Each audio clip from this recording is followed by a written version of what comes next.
everybody. Welcome to 2ZQ Hot Takes, where we discuss issues both big and small. I am your host, the very handsome Tim Kirk, and this time I'll be reading from my semi-autobiographical novel, I'm Just Making It Up As I Go Along, and Things Have Not Been Working Out As Well As I Intended, Chapter 9949, Temporary Friends, Part 3, Delinquency, Fugue State. You're traveling through another dimension, a dimension not only of sight and sound, but of mind. A journey into a wondrous land whose boundaries are that of imagination. That's the signpost up ahead. Your next stop, the Twilight Zone. This is when you are still in denial and are determined to portray your experience as anything other than a disgraceful episode in your life you need to spend the rest of your waking life atoning for. When you do enter the fugue state, you just stop counting things that matter, and the things that suddenly matter are counted. You realize that the people who are now in your life pay close attention to all security. When you come, when you go, where you keep valuables, if there are any, or what is valuable to them. You blind yourself to objective reality far more than we commonly do to make our way through our miserable lives while remaining mostly sober. To enter a chemically induced fugue state is to become dependent on the chemicals. Your life becomes static and you cease to function within usual and ordinary parameters, touch points for conversation, registering of emotion, consideration, except for the paranoid type. I was with these people, my friends, for lack of a better term, while they posed as having some sort of deep, profound wisdom endowed upon them from their travails and subcultural transits. They were wizened at young ages, but as for wisdom, everyone was whistling in the dark at the same time, and everyone was whistling off key. The juicy stuff is coming, trust me. This is just a warm-up for how I predicate what comes. There is great danger ahead. And as an aside, believe me, when someone does indeed look out for you, you better show gratitude and never let them down. Someone has been looking out for me. There is no other way to explain how I am still alive. It is a strange feeling to believe that you have been looked out for and at the same time know that nobody is coming to save you and that you have to do everything yourself anyway, and you should know all of this in the first place on the outset of life. Some people do and they prosper. Schmucks like me trust their luck and see what happens. I'm deservedly in purgatory. By the way, whoever came up with the term action items out of context of the workplace is owed a debt of gratitude by me because it shows the superficiality and shallowness of thought of those who default to employing that term on a regular basis. You are uninteresting and boring when you use cliches such as that. And this is a telltale marker which informs me of your insipid intellect. The Truman Capote in me crawled out of the corners of my mind to express that sentiment. Anyway, I must make at this time the disclaimer that these fictional recollections, which I am certain are subject to dispute, are to my best fictional memory accurate and truthful, even though this is a novel, a piece of pure fiction, although I will concede that there is inherent subjectivity and bias in all people's memories, fictional or real, and experiences as they occur in the first place. So my perspective and emphasis might not quite jibe with those described in the narrative, what and whosoever it may be besides my own. That being said, this is a truthful, albeit fictional account, and I'm doing my best to be diplomatic and even-handed in my accounting of this dreadful, wasteful hellscape that my life became and fell into for what seemed like an eternal period of torture. The funny thing is that my life brightened up as soon as I left and got a decent gig elsewhere with much better, reliable income, comparatively respectable, honorable, professional, ethical humans, and I am giving a wide berth for many of those as well, but their standards, demeanor, demonstrable integrity, and basic decency were on a far higher plane than the depths I had plumbed or allowed myself to sink to and crawled my way out of. My bad. It really is my personal fault and my personal failings which led me to ignore warning signs that I should have, by any reasonable standard, heeded. I was searching for something that did not nor ever would exist. As for the actual passage of time, it all instantaneously became a blur, a quite sorrowful, unpleasant, malignant blur. The byline or subtitle for this chapter is this: Religion is for people who are afraid of going to hell. Spirituality is for those who have already been there. And this has been attributed to Vine Deloria Jr. There are many different attributions to this. But boy, do I get it. And that little nugget of innocence or ignorance or a combination of both disintegrated a very long time ago. I am not by any means a 12-stepper or anyone who holds those who enjoy a good time and lesser prestige unless it interferes with your ability to effectively manage your life and it intrudes upon mine. I do, however, remain on the wagon at least 6 to 7 months a year, although not all at the same time. I do dry January and then go on the wagon after St. Patrick's Day and stay there until late September when I really should get on back at school. It is just better for me. So I do not claim any higher ground. I just had a hard-learned lesson in self-preservation. But I get the sentiment. By the way, the lyrics to the Charlie Daniels hit song, The Devil Went Down to Georgia, start off with, the devil went down to Georgia, down as in from above, from the north, not up from the depths of hell. He was looking for a soul to steal. And the question is hell so crowded that he has to do some math and figure out how much space he has to put someone's soul? Or does he just have a lot of free time and does things slowly? He was in a bind cause he was way behind and he was willing to make a deal. Well, how is the devil in a bind? Why would he care in the first place? Everything is hell around him. Is he obligated to someone else? He is the devil. Doesn't he make the rules about soul stealing? And he was willing to make a deal, which implies that he is under some sort of quota system and that he reports to someone else, as in a direct report. Now, historically, the only other entity who the devil could possibly report to is God. So, therefore, the devil works for God and steals souls under a divine quota system. The devil is doing God's work. I'm just saying. So anyway, my friend, the titular chef. I'm going to start off with the cover job at India Joe's. Now, India Joe's was a restaurant in Santa Cruz, California, and I had visited the place in 1989 by myself. My friend, the titular chef, made an absolutely fantastic duck breast stuffed with andouille, celery, and forcemeat. He actually received applause when he stepped out of the kitchen for a minute on numerous occasions. He made what I snarkily called an ugly sauce for blackened steak. He called it ugly sauce. It was a huge hit. For the overdose victim, everything was a cover job for the drug operation. And by the overdose victim, I mean the titular chef, my friend. I mean, really, it all provided for an extremely flimsy veneer of escapades such as the Grateful Dead New Year's Eve show, the 9 bank robberies in one day, the lifelong prison sentence, Ted Koppel, the Santa Cruz pigeons on the ledge from the CIA, the shooting up of blood while waiting for the heroin, and more difficult to swallow melodramatic storytelling. The funny thing is that so much of it is actually true, and I witnessed a whole lot of it in real life. Still shake my head in a degree of disbelief to what I witnessed firsthand, but I can't deny it. I saw him wriggle out of handcuffs behind his back while in a hotel room at a small wedding reception. He actually did do that.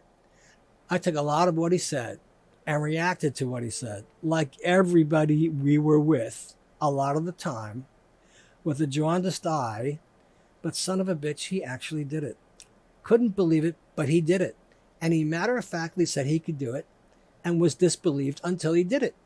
An off-duty cop who was also a guest just happened to have his handcuffs with him, and he, as disbelieving as the rest of us, cuffed him to test his claim.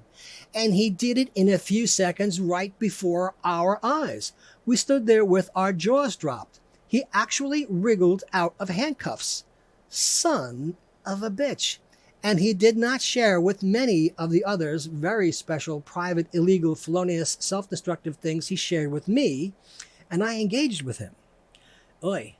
That left me at both an advantage and a disadvantage for quite some time, adding to the stress level. I felt the need to escape from the constrictive, boorish, yet simultaneously undefined contours of the unwanted life I was living. To reiterate, or better yet clarify, I blundered or stumbled or plunked, plopped, or whatever you want to call it, into an ongoing drug operation and felt naive to learn that his job cooking, which he was extremely good at, was merely a cover for his drug operation, which was how he funded his titanic drug consumption. But every night he gave me an 8-ball to a quarter ounce. Free. Never asked for a cent. Would have been insulted if I offered him money. Me. I was being given rock star potency coke for free. Every night. One time they tried to get me to freebase, but that is where I drew the line. That was my line in the sand. That was my hard stop. That was my hill to die on, as is now popular to say. I was immersed in a misadventure of venal atrocities and dishonest living. Day after day and night after night was an endless parade of drug dealers, junkies, and people in various forms of prison release, whether they were in bail or ex-cons, on parole or pending sentences. Aspects of their fates were on the line and in a static condition until determinations were met, and they continued to come over to the place and use cocaine. They freebased, they snorted, they lined their gums, they chattered away, they swooned, they drank, they smoked insane amounts of the best weed I ever smoked myself, and they never stopped coming over, and I freely snorted along with them. The delusional state you induce yourself into while using cocaine does a number of things. It makes you believe fantastic, unreal thoughts. It makes you a liar. There are no moments of devastating clarity or anything approaching insight. You become deluded. It makes you dependent on it immediately. It dominates your life. You become a slave to cocaine. You don't seem to mind the character or lack of character in people you surround yourself with. You take notice of odd aspects of other people that most of us simply pay no mind to. You realize that the people who are visiting pay close attention to your routines and remember entries, exits, windows, doors, and how secure they all are. We had a steady stream of visitors. As I stayed there and spiraled down to the depths of hell I never imagined existed, I learned and heard of the drug addiction and the stories about living in Santa Cruz, California. From an apartment in town to a mansion in the hills. He said he had been a guerrilla pot farmer, which at the time was a pot farmer who grew, specifically in his case, sensimilla, and he grew it on government land. A crime on top of a crime. I took everything with a grain of salt, but there I was, snorting insane amounts of extremely potent cocaine for free every night. I was regaled with stories. One of the housemates was working a job as a bill collector and harassing people somewhere in an office space type of business campus on Long Island. He also went through 6 Bernzomatic propane blowtorches each month due to his freebasing. Yes, 6. 6 propane blowtorches a month. He nailed, and this was in the 80s, pre-internet era and pre-blackout curtains for the home, 2 blankets over the windows in his bedroom to prevent light from penetrating the sanctum of his room. It was dark in there in more ways than one. He looked awful all the time and had a mercurial, volcanic temperament. He was disturbed and addicted. Seriously. I also learned that his brother was convicted of operating a drug ring in upstate New York and was sentenced to, I believe, 10 to 20 years in prison, while his mother was also convicted and sentenced to 4 to 10 years for her role in the enterprise. I also recall that For some reason, we spent the evening at his mother's filthy home on Long Island on the 4th of July and watched the fireworks on television. It was extremely odd to me to see these criminal drug addicts become moved at the patriotic tone of the aerial camera work displaying the musically synced fireworks display, and they became particularly moved while the television showed the Statue of Liberty. That just stuck with me as so out of context for these nihilistic junkies. They were just about moved to tears. What the hell was I doing with these people? Another one of their comrades was someone who supposedly took the fall for all three of them. My friend, the freebaser with the blankets nailed over the windows, and this guy who came from a family with an odd preoccupation with owls.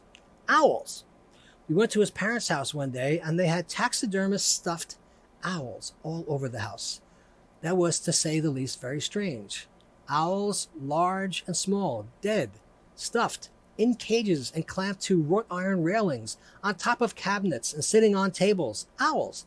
I know or knew people who had a preoccupation with ducks, pigs, elephants, and all sorts of figurines from small glass and porcelain, crystal, pottery, rugs, pillows, throws, clothing, jewelry, to plushies, to wall art, to furniture, to phones, to wallpaper, you name it. But this guy lived in a world of stuffed owls.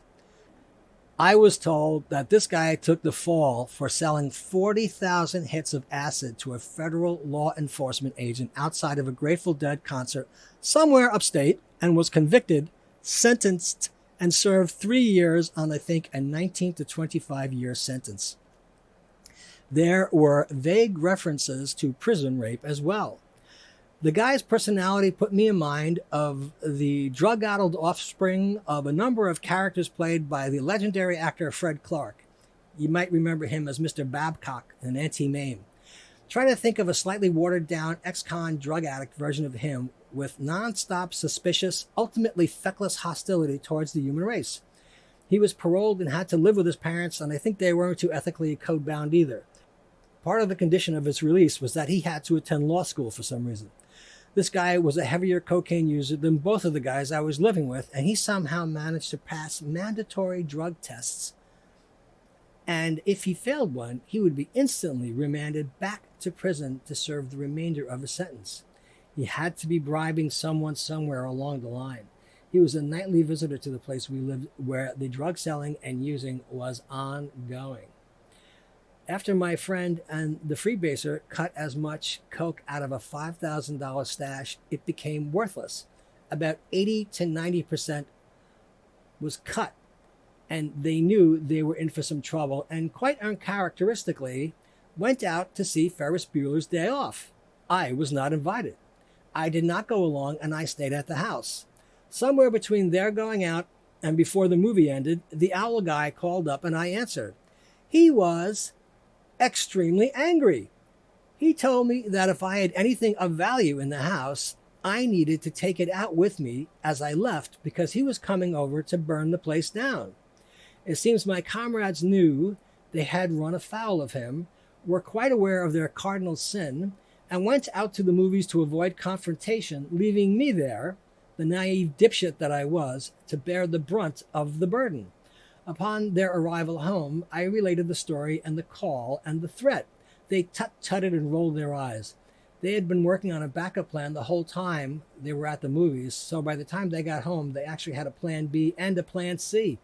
When the owl guy finally showed up, enraged, he showed me the bag of mostly cut, which was worthless, and asked me, Pinocchio, the idiot, how I thought he felt. I stammered and said something to the effect that it could not be good.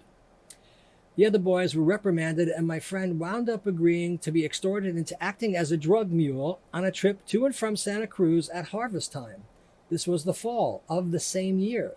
He knew he was in danger of being arrested upon arrival and at any time while he was there, but he had no choice. This was when I learned of the suitcase switching scam they employed to prevent being arrested by law enforcement after their baggage was sniffed by drug-sniffing dogs. I will get to that. While he was back in his former mansion in the hills of Santa Cruz, still occupied by his friends, and this all seemed a bit too outer spur deadhead Manson family meets Cheech and Chongish, but they all lived together growing weed. The high point of this trip, as I remember it, was when my friend was photographed laying on the floor in a makeshift sarcophagus of weed buds with just his face peering out with a big smile on it. He then had to return to New York with a suitcase filled with not only newly harvested weed, but a large bag of Dilaudid, the pharmaceutical opioid given to cancer patients, an even larger bag of psychedelic mushrooms and other pills I never learned anything about. The only thing in life that is consistent and abstractly viewed is change. Nothing that remains static can endure. Even monuments intended to be eternal need constant maintenance. So change is going to come. And if you got demons, boy, they compound the impact of change. Most of the time you don't realize it is happening. And if you do receive the change you wanted, you don't realize that it is only 5% of what comes with the change.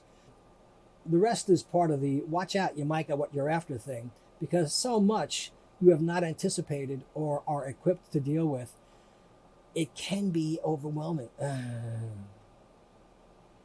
And even crush you in the wave of upheaval or aftermath of the change.